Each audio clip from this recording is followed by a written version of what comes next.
નમસ્કાર સર્વેને. શબ્દ ભંડોળના વિકાસ માટેની સરસ મજાની શબ્દ ફૂલની પ્રવૃત્તિ કરવાની છે. તો આ તમામ મટીરિયલ છે એ વેસ્ટ મટીરિયલ છે. અહીંયા તમે જોશો કે કાગળનું કપ છે, પેપર કપ, એને આ રીતે કટિંગ કરી નાખ્યું છે.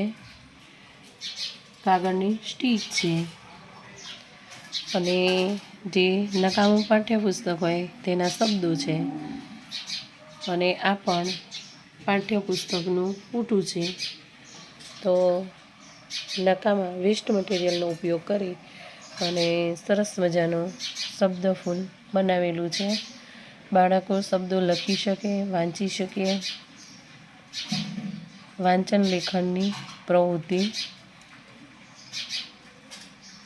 ગુજરાતી વિષયમાં આવતી માસ પ્રમાણેના ફૂલ બનાવવાના છે. અત્યારે 2 માસના 2 માત્રાવાળા શબ્દોની અધ્યયન નિષ્પત્તિ સિદ્ધ કરવાની છે.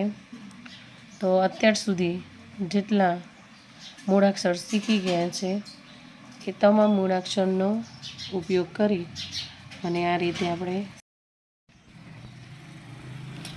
આપણા શબ્દ ફૂલ બનીને તૈયાર થઈ ગયા છે.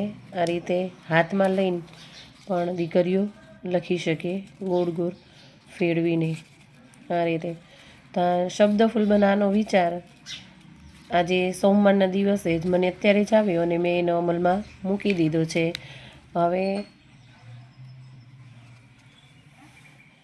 દીકરીઓ આ રીતે હાથમાં લઈને પણ લખી શકે છે.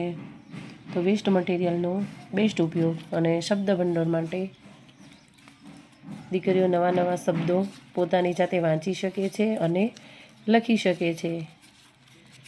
અને સરસ જે જોવામાં આકર્ષક હોય અને આનંદપૂર્વક શીખેલું દીકરીઓ ક્યારેય પણ ભૂલતી નથી. તો આ રીતે આપણી શબ્દોના ફૂલની ચકરડી પણ કહી શકો અને ફૂલ પણ બનીને તૈયાર છે.